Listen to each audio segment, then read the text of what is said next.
नमस्कार मंडळी, कसे आहात तुम्ही सगळे? ऑफकोर्स मजेतच असाल. आज बऱ्याच दिवसानंतर मी परत एकदा आलेली आहे तुमच्या समोर. त्याचं कारणही असंच आहे की जी पुस्तक आज मी तुमच्या समोर रिव्ह्यूसाठी घेऊन आलेली आहे ती साधारण पुस्तक नाही आहे आणि ती वाचताना ती लवकर संपवावी हा हेतू मला ठेवताच आला नाही. आणि मुख्य म्हणजे ती पुस्तक फक्त वाचण्यासाठी म्हणून लिहिण्यात आलेली नाही आहे, तर तिची अनुभूती घेणं, तिचा अनुभव घेणं मला गरजेचं वाटलं आणि त्यासाठीच हा एवढा उशीर लागला. तरीसुद्धा मला असं वाटते की ही पुस्तक इतकी डीप आहे की तिला आयुष्यात कमीत कमी 3-4 वेळा तरी वाचलंच पाहिजे. आणि अशी ही अनन्यसाधारण, उत्तम, सर्वोत्कृष्ट अशी जी पुस्तक म्हणता येईल तिचं नाव आहे भगवान बुद्ध आणि त्यांचा धम्म. आणि जिला लिहिलेले आहे तितकेच असाधारण आणि सर्वोत्कृष्ट व्यक्ती डॉक्टर बाबासाहेब आंबेडकर यांनी. डॉक्टर बाबासाहेब आंबेडकर हे नावच खूप मोठं आहे आणि त्यांची महती या एवढ्या छोट्या शब्दात आणि सांगता येणं निव्वळ अशक्य आहे. मी फक्त एवढंच म्हणेन की आज जे काही आम्ही आहोत ते त्यांच्यामुळेच आहोत. समाजात जे स्थान आम्हाला मिळालेलं आहे ते फक्त आणि फक्त त्यांच्यामुळेच आहे. ते समाजाचा एक महत्त्वाचा आणि मुख्य आधारस्तंभ आहेत, होते आणि राहतील. आणि त्यांनी जितकं केलेलं आहे आणि जितके ऋण आहेत त्यांचे आमच्यावर, ते पूर्ण आयुष्य कमी पडेल ते परतफेड करण्यासाठी.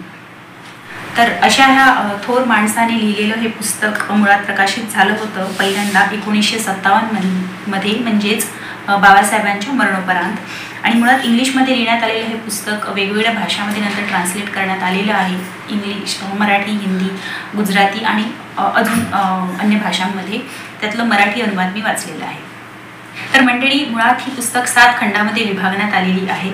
पहिल्या खंडात तथागत भगवान बुद्ध यांचे पूर्वज, त्यांचा जन्म, त्यांचं लहानपण, त्यांच्याबद्दल ऋषी असित मुनीने केलेली भविष्यवाणी, त्यांचं लग्न, त्यांना मूल होते, मग राजाचे असफल प्रयत्न की आपल्या मुलाला गृहत्यागापासून परावृत्त करण्यासाठी, मग त्यांच्या परिवारामध्ये एक कलह होतो, त्या कलहाचं सोल्युशन म्हणून मग तथागत आपलं घर सोडतात, गृहत्याग करतात. कपिलवस्तूची त्यांची जन्मभूमी असते तिचा त्याग करून ते सुखाच्या शोधात घराबाहेर पडतात. नंतर ते समाधीवर बसतात, तपश्चर्या करतात. घनदाट जंगलामध्ये, म्हणजे दिवसासुद्धा व्यक्ती जायला तिथे घाबरेल अशा घनदाट जंगलात ते तपश्चर्येला बसतात. वैराग्याच्या इतक्या कसोटीला, इतक्या खडतर तपश्चर्येला बसतात ते की 2 घासांची भिक्षा, 15 दिवसातनं, आठवड्यातनं एकदाच जेवण आणि फक्त आणि फक्त आपल्या शरीराला वेदना आणि यातना देण्यासाठीच ते जगू लागतात. नंतर तर फक्त एखादं फळ, डाळीचं किंवा तांदळाचं एखादं दाणं याच्यावरच ते आपली गुजराण करू लागतात. 6 वर्षे इतकी खडतर तपश्चर्या केल्यानंतर त्यांचं शरीर खूप जास्त क्षीण होऊन जाते. म्हणजे त्यांना हालचालही करता येत नाही आणि पोटाला हात लावला तर पाठीचा कणा हाताला लागतो, पाठीच्या कण्याला हात लावला तर पोट हाताला लागतं. इतकी त्यांची अवस्था होते. एकदम ते असे दुर्बळ होऊन जातात आणि इतके क्षीण होऊन जातात ते की इतके त्यांच्या अंगावर घाणीचे आणि चिखलाचे असे खपले राहतात जे स्वतःहून गळू लागतात. आणि इतकी खडतर आणि इतकी उग्र स्वरूपाची तपश्चर्या, आत्मक्लेश केल्यानंतर ते विचार करतात की इतकं सगळं केल्यानंतर सुद्धा मला जे अपेक्षित होतं किंवा मला जे उत्तर पाहिजे होतं ते मला सापडलं नाही, मला नवीन प्रकाश दिसला नाही. नंतर त्यांना समजते की खरी शांती आणि एकाग्रता शारीरिक गरजांची तृप्ती करूनच लाभते आणि म्हणून मग नंतर ते सुजाता नावाच्या स्त्रीकडनं अन्नभक्षण करतात आणि आपल्या तपश्चर्येचा त्याग करतात. नंतर अन्नभक्षण सुरू केल्यानंतर त्यांनी चिंतन केलं. 4 आठवडे ध्यानमग्न राहिल्यावर त्यांचा मार्ग प्रकाशित झाला. त्यांना 2 मुख्य समस्या दिसल्या. पहिली समस्या म्हणजे जगामध्ये दुःख आहे आणि दुसरी महत्त्वाची समस्या म्हणजे मानवजातीला सुखी कसं करावं आणि ह्या दुःखाला नाहीसं कसं करावं. तर ह्या दोन्ही प्रश्नाचं एकच उत्तर त्यांना सापडतं आणि ते म्हणजे सम्यक संबोधी, म्हणजेच खरी ज्ञानप्राप्ती. ही ज्ञानप्राप्ती झाली आणि बुद्ध यांना धम्माचा शोध लागला. या खंडात त्यांचे समकालीन, पूर्वकालीन ऋषी यांचा उल्लेख केला गेलेला आहे. दुसऱ्या खंडात मोठ्या मोठ्या राजांची, पवित्र व्यक्तींची धम्मदीक्षा, त्यांच्या घरच्यांची शेवटची भेट, त्यांच्या आईची पत्नीची धम्मदीक्षा, डाकू अंगुलीमाल जी खूप लोकप्रिय घटना आहे त्याची धम्मदीक्षा, गुन्हेगार पतित लोकांची धम्मदीक्षा, या सगळ्यांचा उल्लेख आहे. तिसऱ्या खंडात धम्माविषयी खूप विस्तारानं सांगण्यात आलेला आहे. चौथा पाचवा खंडात भिक्खू, त्यांचा संघ, उपासक आणि अजून खूप साऱ्या गोष्टींची माहिती आपल्याला मिळते. सहाव्या खंडात त्यांचे समर्थक, त्यांचे मित्र, त्यांच्यावर श्रद्धा असणारे लोक, तसेच त्यांचे विरोधक, त्यांच्यावर टीका असणारे लोक यांच्याबद्दल आपल्याला माहिती मिळते.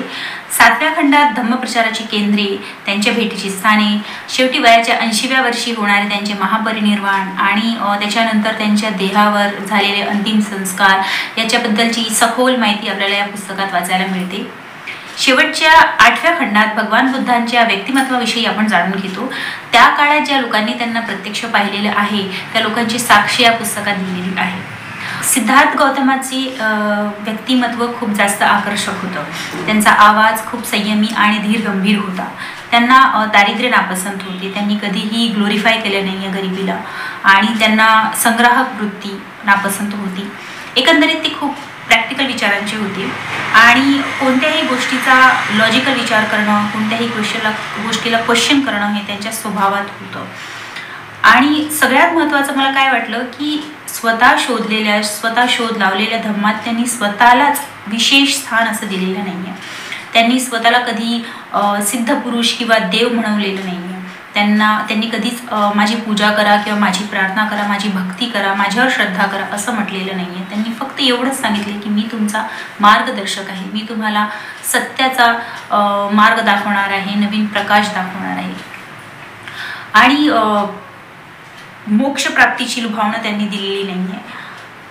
प्लस 2500 वर्षापूर्वी त्यांनी या गोष्टीचा आवाज उठवला होता. या गोष्टीसाठी त्यांनी हक्काने सांगितलं होतं की स्त्रियांना आणि शूद्रांना सुद्धा ज्ञान अर्जन करण्याचं, ज्ञानप्राप्ती करण्याचा हक्क आहे. मी लहानपणापासून माझ्या घरात भगवान बुद्ध आणि डॉक्टर बाबासाहेब आंबेडकर यांच्याबद्दल ऐकत आलेली आहे आणि ते आमच्यासाठी किती पूजनीय आहेत हे सांगण्यात आलेलं आहे. पण बौद्ध धर्म नेमका काय आहे आणि नेमका याच धर्माचा स्वीकार डॉक्टर बाबासाहेब आंबेडकरांनी का केला हे पुस्तक वाचल्यानंतर कळलं. म्हणजे ही पुस्तक जरी पूर्णपणे समजली नसली मला, तरीसुद्धा माझ्यासारख्या कोऱ्या पाटीला 1% ही पुस्तक समजली आणि यातच मी माझे सौभाग्य मानते. आणि ही पुस्तक मला माझ्या वाचण्यात आली त्याच्यासाठी मी खूप खूप धन्य मानते स्वतःला. सिद्धार्थ गौतम काय होते, कसे होते? एक राजकुमार, ते आपल्या सर्व सुखसुविधांना लाथाडून गृहत्याग करणारा एक वैरागी माणूस. आणि का होतो त्याचं कारण समजते. बुद्ध होण्यापर्यंतचा त्यांचा प्रवास खरंच खूप जास्त खडतर होता. पण ह्या खडतर प्रवासानंतर, या खडतर तपश्चर्येनंतर त्यांना जो धम्म सापडला तो खरंच मानवजातीसाठी खूप कल्याणकारक आणि अनमोल आहे. एक व्यक्ती म्हणून सिद्धार्थ गौतम खूप उच्च विचारांचे होते. म्हणजे 2500 वर्षापूर्वींचा त्यांचा काळ असून सुद्धा त्यांचे विचार खूप जास्त आधुनिक वाटतात आणि समानतेचे ते खंदे समर्थक होते. समाजामध्ये जेव्हा ब्राह्मण, क्षत्रिय, वैश्य आणि शूद्र ह्या 4 पातळ्या करण्यात आलेल्या होत्या, या पातळ्यांना त्यांनी क्वेश्चन केलेलं आहे. आणि एक व्यक्ती म्हणून त्यांना पहिल्यांदा मला अनुभवता आलं, पहिल्यांदा त्यांच्याबद्दल एवढी माहिती मिळाली. कारण आतापर्यंत तर ते माझ्यासाठी म्हणजे आमच्यासारख्या सगळ्यांसाठी फक्त एक भगवान बुद्ध म्हणूनच आपण त्यांना ओळखतो. तर त्यांची ओव्हरऑल त्यांच्या पर्सनॅलिटीबद्दल किंवा त्यांच्या ओव्हरऑल व्यक्तिमत्वाबद्दल ऐकून वाचून खरंच असं वाटते की ही व्यक्ती अद्भुत होती. एकंदरीत हे पुस्तक वाचून मी म्हणेन की मला थोडा बुद्ध समजला, धम्माचा थोडा अर्थ समजला आणि संघ काय असते हे समजलं. पण आयुष्यात मरण्यापूर्वी ही प्रत्येकाने वाचावी अशी ही पुस्तक आहे. आणि मी तर एकदा वाचून माझं समाधान बिलकुल झालेलं नाही आहे. मला तर अजून 3-4 वेळा ही पुस्तक वाचायची आहे. कारण इतकी सखोल पुस्तक, इतकं विशाल अर्थ असणारी ही पुस्तक उमजण्यासाठी आणि समजण्यासाठी तिला वारंवार वाचणं खरंच गरजेचं आहे. असं राहते ना की एखादी वस्तू आपल्या डोळ्यासमोरच असते आपण ती वस्तू आपल्यासाठी खूप अमूल्य असते, पण नजरेसमोर असून सुद्धा ती आपल्याला दिसत नाही. आपण खूप शोधतो तिला, पण ती आपल्याला सापडत नाही. पण जेव्हा ती सापडते तेव्हा जो आनंद होतो की नाही, तसा आनंद मला ही पुस्तक वाचल्यानंतर झालेला आहे. याची अनुभूती खूप खूप सुंदर आहे. म्हणजे काहीतरी नवीन गवसलेलं आहे, काहीतरी महान असं झालेलं आहे माझ्या पर्सनल आयुष्यामध्ये. मला स्वतःला असं वाटते की थोडं तरी परिवर्तन माझ्यामध्ये झालेलं आहे आणि ही पुस्तक वाचल्यानंतर खरंच तुमच्याही आयुष्यात असं परिवर्तन येईल याची मला नक्की खात्री आहे. तर हेच होतं ह्या पुस्तकाबद्दल. कारण इतकं विशालतम आणि इतकं अद्भुत हे पुस्तक आहे की त्याचा रिव्ह्यू इतक्या कमी वेळामध्ये आणि इतक्या थोडक्या शब्दात सांगणं खूप कठीण आहे. तरीसुद्धा माझा हा तोडका प्रयत्न राहिला आणि कदाचित तुम्हाला आवडला असेल माझा रिव्ह्यू. तर मी फक्त इतकंच म्हणेन की तुम्हाला शक्य असेल तर तुम्ही हे पुस्तक नक्की वाचा आणि माझा व्हिडिओ शेवटपर्यंत बघितला त्याच्यासाठी तुमचे खूप खूप आभार. मी आहे दिव्या आर्या आणि अजून येईन परत मी अजून एखाद्या नवीन व्हिडिओमध्ये एखादी नवीन पुस्तक घेऊन. तोपर्यंत तुम्ही स्वतःची काळजी घ्या. Take care. Bye bye.